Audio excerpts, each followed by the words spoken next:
Isn't it funny though how quickly our population sort of submitted to these? If I said lightning speed, that would not even cut it. It was faster than that. Think about the Sad. early stages of the pandemic where, and I was on board with this, which is, let's lock things down just a little bit, just for a short period of time, Right? Just to let the existing COVID cases either recover or Let it dissipate. Dissipate.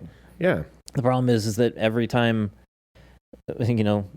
every week it would come back. Oh yeah, we're just gonna go another week. Oh, we're just going a couple more weeks. Oh, let's go another couple of months. And as things are improving, mm-hmm. everything it's like the better that the COVID got, or pandemic, whatever, the better the COVID got, the better understanding we had of it. The worse everything else, or worse our lives were becoming. Mm-hmm. And then when the vaccines came out, that should have been a celebratory moment for everything to be okay. But now that it looks like everything got double worse. Well, we were super concerned. We didn't know a lot about COVID at the time, so we were thinking that this was a very deadly disease, and the numbers that were coming out, especially when New York got hit and Cuomo started putting nursing homes.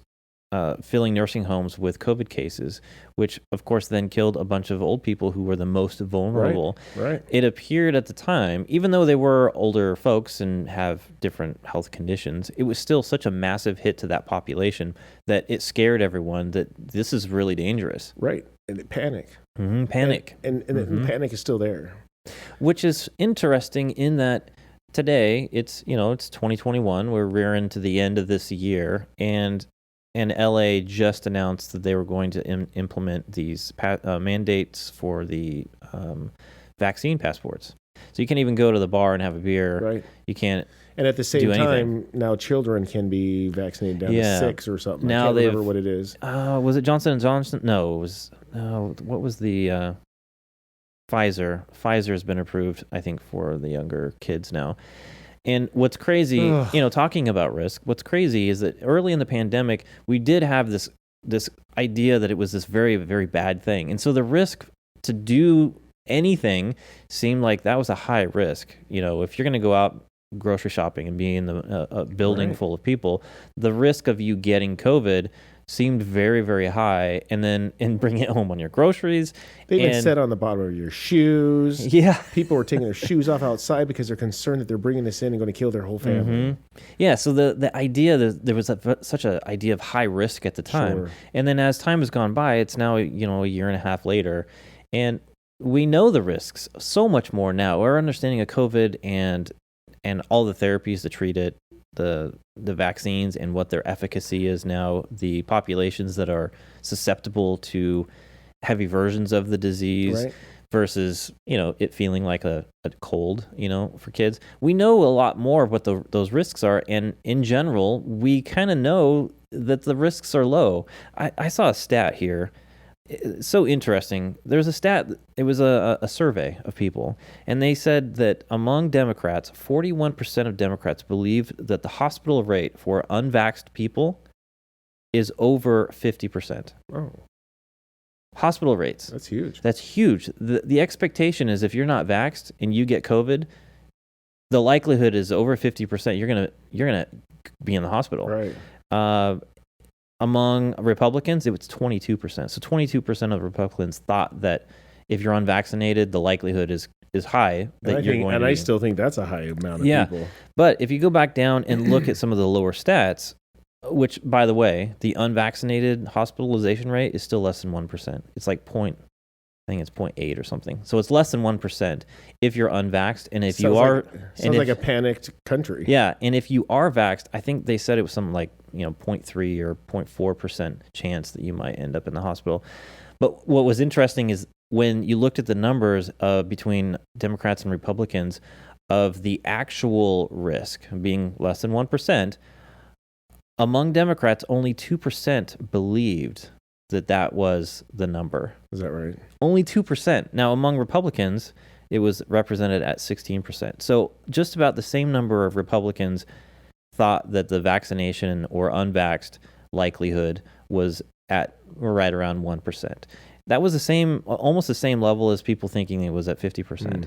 So what that tells me is that there's this idea in the population that it's very, very risky to go out unvaccinated, and because you're going to end up in the hospital 50% of the time. Right.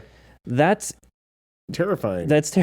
Yeah. Right. And that doesn't, to me, that's like, well, that's not a good way to then balance the risk reward. Because you and I were talking about earlier, you getting in your car and driving to work. Yeah. The likelihood of you getting in a car accident is pretty dang high. Yeah. And I got to tell you, it was pretty dang often that I run into an incident. It really is. It's a few times a week I have a close call. I think we would call it a near miss, and but you take that risk every day. I do, because I don't want to walk. But if I walk, guess what? There's so many text drivers, you might get hit by one too. Yeah.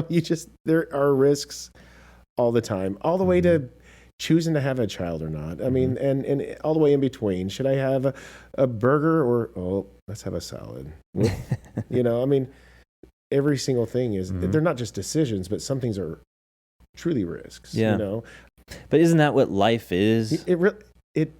Everything's is about balancing risk. I mean, essentially, the second you're alive, it's about what are you going to do until you're dead, right? So, let's optimize our time and prolong our life at the same time. So we were talking about COVID, the idea that you're going to end up in the hospital. The actual number is so incredibly low. How can you balance that with the rest of your life? Incredibly correct. And that's the point, is somebody might freak out because I might microwave some food in a plastic container because there's risk of cancer. Some sort of cancer potentially at the end of that life. I will say that that they have gone through, and on that little recycle symbol on the back will let you know which one is safe to microwave. Oh, okay, yeah. Like the number 5 is okay. Okay. So, but anyways, at least I think that's what it was.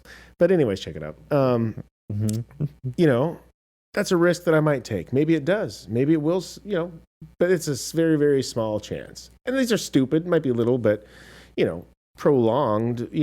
Of toxic stuff could be bad for you, but think about it though. That time frame that you're talking about, the risk doesn't seem that big of a deal if you may not suffer from it for years and years down the road. Right. Well, I don't think folks should avoid risk. I think people just need a better ability to assess risk. Too many people in this world right now. Well, I won't say this world. I'll make it the United States. We live in a country where so many things are taken care of for us. We are brought up in an environment where everything has some sort of safety standard. We used to ride in the back of a pickup truck, at highway speeds. Oh my gosh! Yes, I forgot. We didn't wear seatbelts. There were so many different things that has changed, and of course, poverty rates relatively low compared to other countries. Even our poorest still have the opportunity, or at least access to, all of these different services.